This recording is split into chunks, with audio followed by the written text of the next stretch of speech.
How to connect Figma to Shopify. So the first step is to simply go to your Shopify dashboard and then simply go to your settings. Now the next step is to simply scroll down and go to apps and sales channels and then simply click on Shopify App Store. Then you're gonna get redirected to their official App Store. You're gonna have to simply search for Figma and then simply click on search. Now what you're gonna have to do next is simply click on instant page in the section builder, and then you're gonna have to simply install this. Now basically what you're gonna have to do next is simply click on open, and then basically with this app we're gonna be able to import our Figma design to it. So as you can see here, you're gonna have to simply click on create a new site. Then here you're gonna have to enter a title, then choose what you want to sell, and then click on create new site.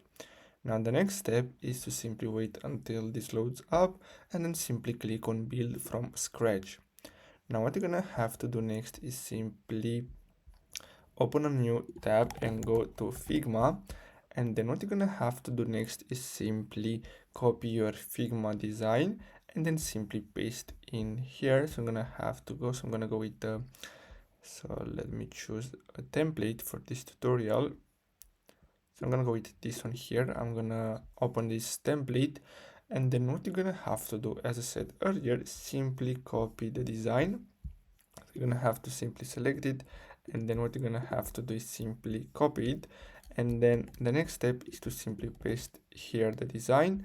And basically after that, what you're gonna have to do is simply click on publish, and as you can see, Shopify requires to simply click on connect, and then we're gonna have to basically connect an instant page and section builder to our Shopify store.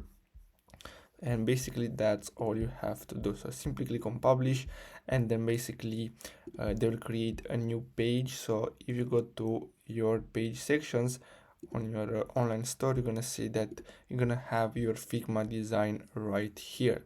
So I really hope you found this video helpful. Don't forget to like and subscribe, and I'll see you in the next video. Thanks for watching.